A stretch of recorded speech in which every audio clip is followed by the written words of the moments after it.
Hey, beautiful souls, welcome. If you've been here before, you'll notice something new, something bolder, something more aligned. I recently changed the name of this podcast from Quiet Truths to Hard Truths for a Soft Life. At first, Quiet Truths felt right, gentle, reflective, intimate.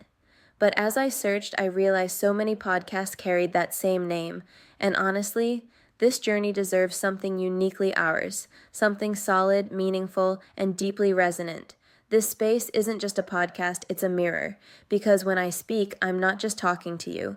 I'm talking to the version of me who stayed silent for far too long, the version of me who carried unspoken truths, unspoken hurt, and years of heaviness on my heart. On the outside, I looked fine. I smiled. I laughed.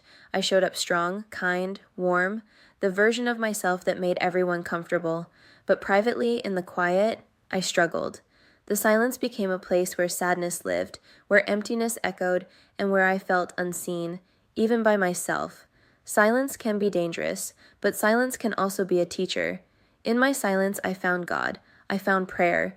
And prayer became my outlet long before I ever found my voice. I didn't always want to burden anyone with my pain, so instead I talked to God. There was no judgment, no gossip, no rejection, just honesty and release. And even though He didn't respond with words, I felt His comfort every single time. For years, I've wanted to start this podcast, but fear held me back. Fear of failing, fear of being judged, fear of not being enough. In a world where beauty, perfection, and comparison are loud, sometimes being yourself feels risky. But here's the hard truth. A soft life requires courage. Courage to be seen, courage to face what hurts, courage to stop shrinking.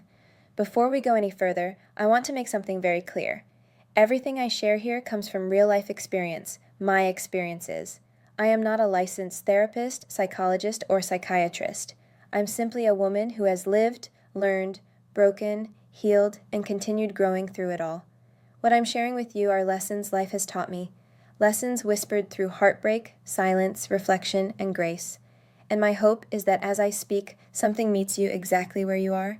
Maybe it gives you language for what you've been feeling. Maybe it reminds you that you're not alone. Maybe it gives you permission to finally breathe, because I am not separate from you. I am with you.